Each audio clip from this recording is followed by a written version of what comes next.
right. Good afternoon. To start, really starts with just how proud I am of our guys and our staff.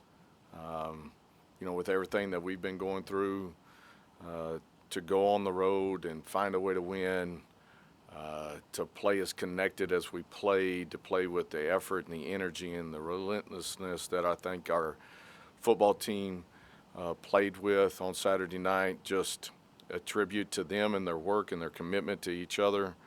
I think our staff has done a really good job of kind of continuing to really motivate and pour into these young men. But it really all goes back to them and the way they're playing and the way they're working and what they brought to the table each and every week. And so I want to thank them to start with.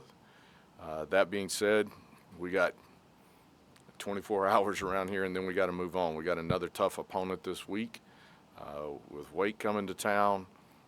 Very talented on both sides of the ball in all three phases.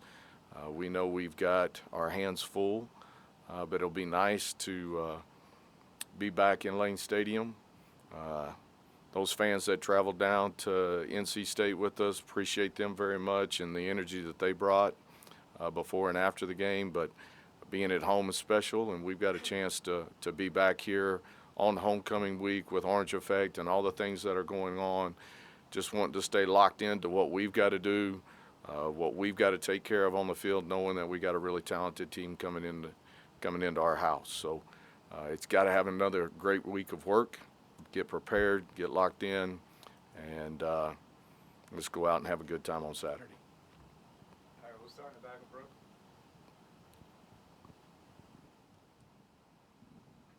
Coach, obviously, that budget got approved this morning. That's the story of the day. Okay. I'm sure you knew. You've been a head coach. What impact does that amount of money have on an athletic department and specifically a Virginia Tech football team? Well, I think more importantly, the vision that the Board of Visitors has for the future of Virginia Tech athletics and football and all of that encompasses that. Just a tremendous growth potential of what can happen. It can open a lot of doors for the athletic department, and we thank them for that. Obviously, I'm going to let Whit and all of them handle the big questions on that part of it, but I think it shows the vision, and I think it shows the passion, and I think it allows Virginia Tech to continue to keep building and being at the top of this conference where it belongs. When we talked to Kyron after the game, he sounded like he very much wanted to go for that 4th and 1. He said, I'm going to have a talk with Coach about that the next day. Did you indeed have that meeting with him? What was that like? Did he try to persuade you after the fact? I mean, that's what you love. I would want him to want to go for it. I'd want our offensive line to go for it. I'd want all of that part of it. And there's going to be opportunities throughout the season for us to have that. We went for one on the minus 40 something in the course of the game. We talked about it.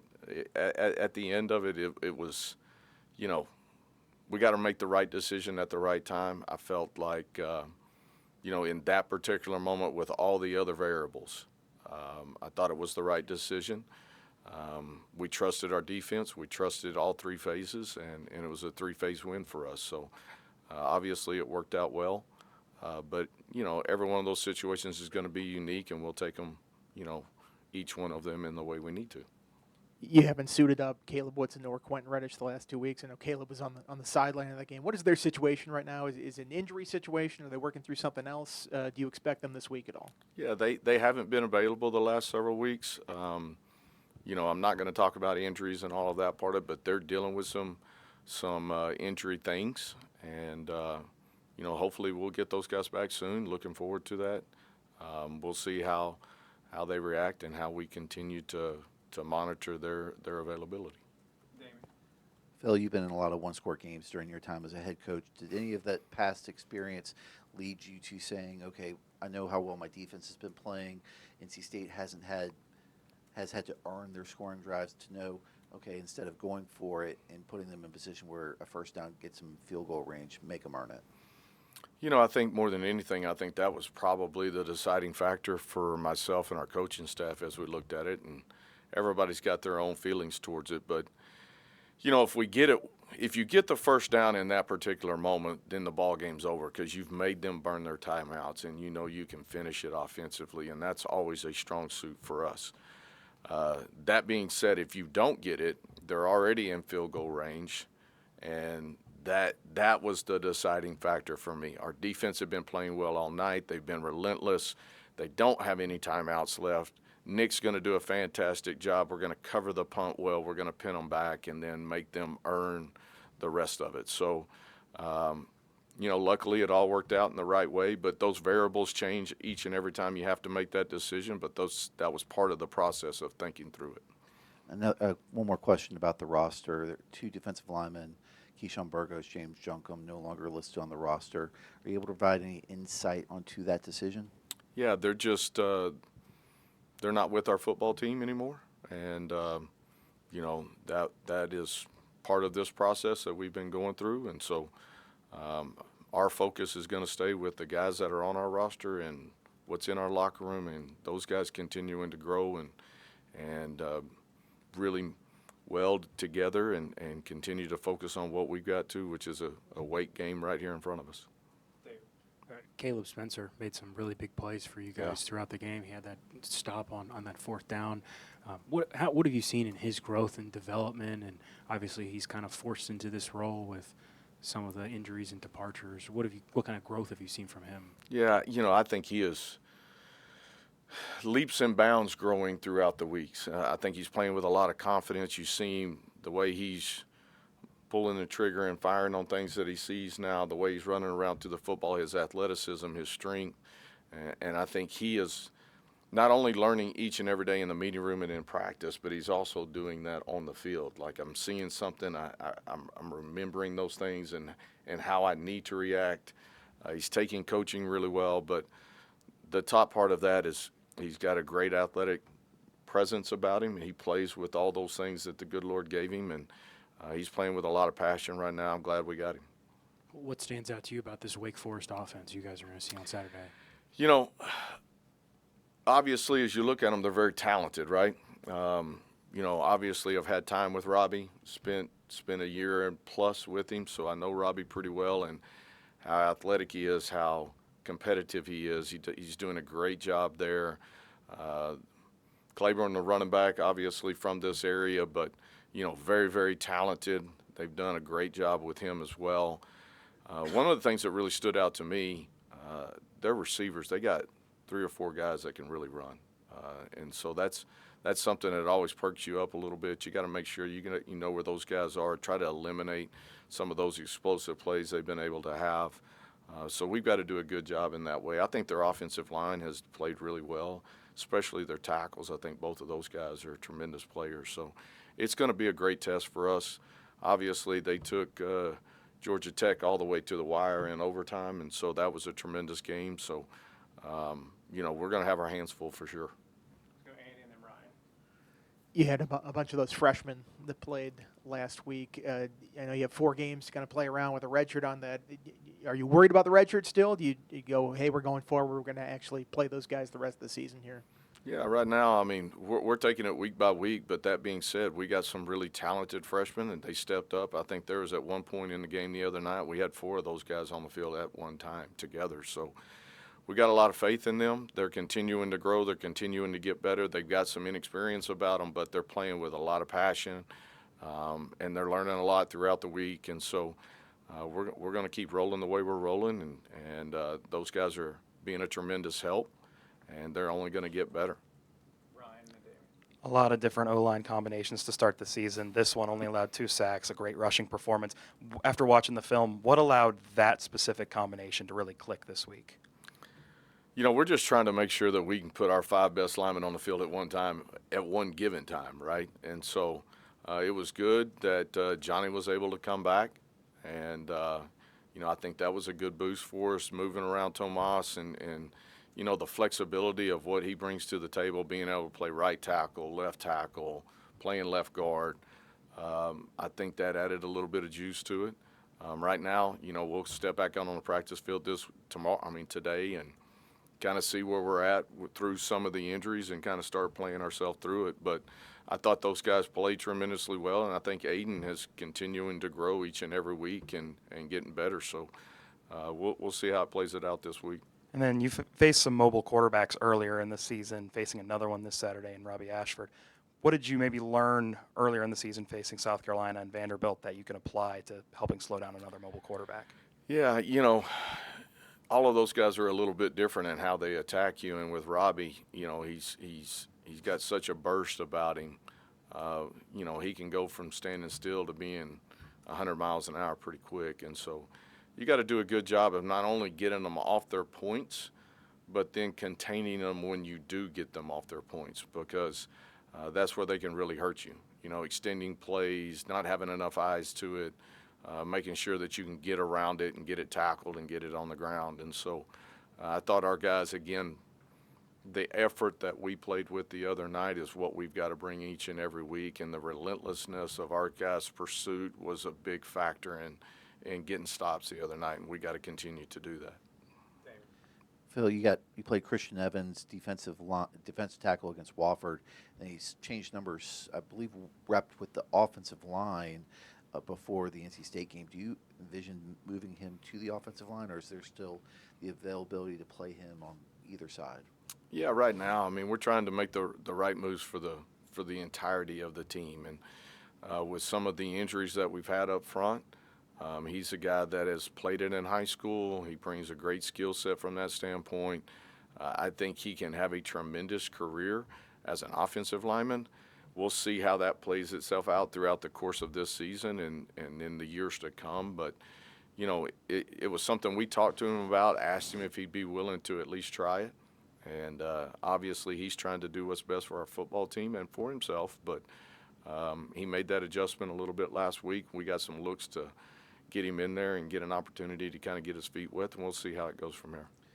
You mentioned Wake Forest. They haven't played a game away from home through the first month of the season. The fact that they're going to be coming into a hostile environment Saturday, you hope that helps in getting off to a fast start against a Wake Forest team that is, I believe, plus 40 in first half scoring this year.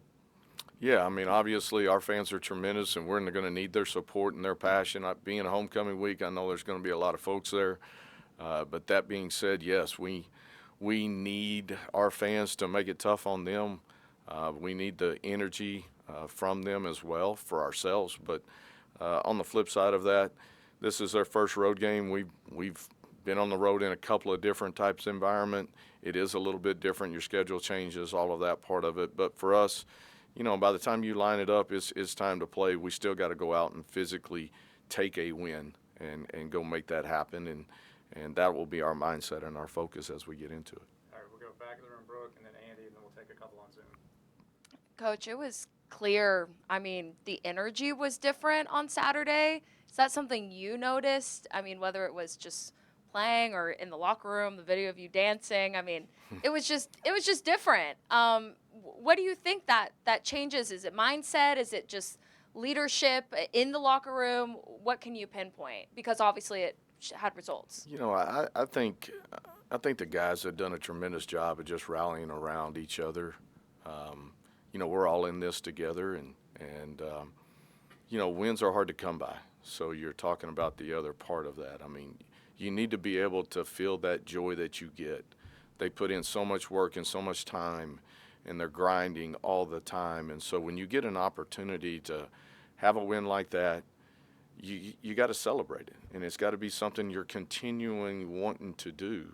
And so we're going to celebrate wins.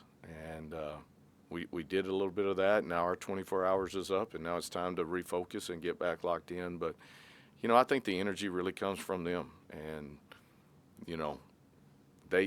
they make you feel that joy because you can see it on their faces. You can see it coming out of them, and it's a tremendous opportunity for us to continue to grow. When we talked to Fontel in the preseason, he was talking about Cam Seldon just sort of being maybe a developmental receiver. He was new to the position, switching from running back. What have you seen out of him these first couple of weeks? Do you feel like he's continuing to expand his role and his comfort in that slot spot? Yeah, I really think he has. I mean, if you look at his production over the last couple of weeks, you can see how he is really coming on. He's really understanding the position more. He's playing a lot faster. He made some big catches the other night, had a big one across the middle, had a couple of them on some third down opportunities in there. So, obviously Kyron is trusting him because he's throwing the football to him in those opportunities, and Cam just keeps getting better. We got to continue to keep finding unique ways and opportunities to get him involved, and we'll continue to do that throughout the season. But Cam has been great. His practice habits have been really outstanding over the last several weeks. He's back healthy. He's feeling good, and so I think he will continue in that mode as we work through the rest of the season. Let's take a couple on Zoom. On Zoom, please use the raise hand feature to ask questions for Coach Montgomery. And we'll start with David, please. Coach, talking to Christian Ellis post-game and then watching a little bit on DVR, it seemed like he almost knew what was coming on the 4th and 1 throw there late to Joe Lee. Was that a matter of scouting and then film study on the young man's part? Yeah, I think it's really both of them. I thought our defensive staff really put those guys in an opportunity to go make that play, kind of talked about some of the different scenarios that could potentially happen right there. And I think a lot of it goes back to film study and the flow of the game and what's going on. And so he made a tremendous play right there. As a young guy kind of stepping in there and getting those things done, just what a play by him, what an opportunity. He had a couple of those throughout the game, and I love watching his growth and what he's bringing to the table and how he's playing along with a lot of other guys in that situation. But what a play right there. And you mentioned he made a couple plays. What about the one in the end zone to break up that pass? How would you describe that from a coach's perspective? Yeah, again, in-man coverage right there against a really talented receiver. The receiver's got a step, but he is staying engaged with it. And then, the opportunity to shoot the hand late, break up the pass, just a tremendous effort by him. Great technique, great athleticism. But when you're in those situations and just making plays like that, just the confidence that it brings to not only him but to the defense in general. And so, again, he had a couple of them like that throughout the game, and those two that you mentioned are really, really big. And then one last one, if you'll indulge it. Just at this point, with all the outside drama around the program, is the actual football part now, practice and especially the games, an escape, catharsis for not only the players but also the staff? Well, I can promise you it's the best part of my day, right? So getting out on the practice field and getting to be around them and feel their energy and the way that we're practicing, and I look forward to it each and every day. Those guys have been tremendous. Our meetings have been really well. They've done a great job within the meetings and taking information and gathering that and then taking it to the field and really applying it. But it's all about energy and focus and the relentless pursuit of us getting better. And I promise you that's the best part of my day. Got time for a couple more. We'll go to Steve next. Coach, can you just talk about a little bit of how Kyron's approach has changed much since compared to the end of the ODU game, compared over the next two games since then, and also your relationship with him?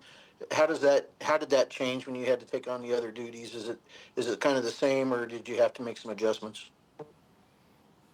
Yeah, if I'm being honest, I don't think his approach has changed in either one of those facets. He is competitive. He wants to be good. He wants the people around him to be good. He works relentlessly to continue to improve his skill set. There's always things we can get better at. There's always things I can get better at. So, again, we're all in this thing together, and I think he has done a good job of coming in every day. He's in here watching tape. He's in here getting work done. He's taking care of his body. We step out on the practice field. These are the things that we're trying to work on today, and he is actively working on those. So the thing about him is he wants to be great, and he's going to work at that level to continue to do that. We're always going to strive for the perfect game. We're never going to play the perfect game. But he stepped up in many, many opportunities throughout the course of this season, but especially the other night, and made big plays for us. And guys around him have stepped up and made big plays. So we got to continue to do that, lean on each other, and it's not a one-man show. It's about all of us, all three phases, every guy that steps on that field going out and getting it done. Was there any change confidence-wise that you've seen in him, or was it, or has his confidence remained the same even when during those first 3 games? No, I think Kyron's confident in his play, and he's confident in himself, and he's confident in the guys around him. And that's what you got to have. And probably the latter of that is probably the most important piece of that. Just being confident in the guys around you, us continuing to grow as an offense. We played some really, really tough people. You know you've been in big games. You know you played some tough defenses. As you continue to go throughout this season, we're going to continue to face those. We faced another tough one there in NC State. We're going to face another really tough one here in Wake's defense. So we know we got our hands full, and for us, we got to focus on what we do, how we do it, and continuing to get better each and every week. Thank you. Mm-hmm. Any final questions on Zoom? Okay, Travis. Thanks, Coach Montgomery. All right. Thank y'all. Y'all have a great week.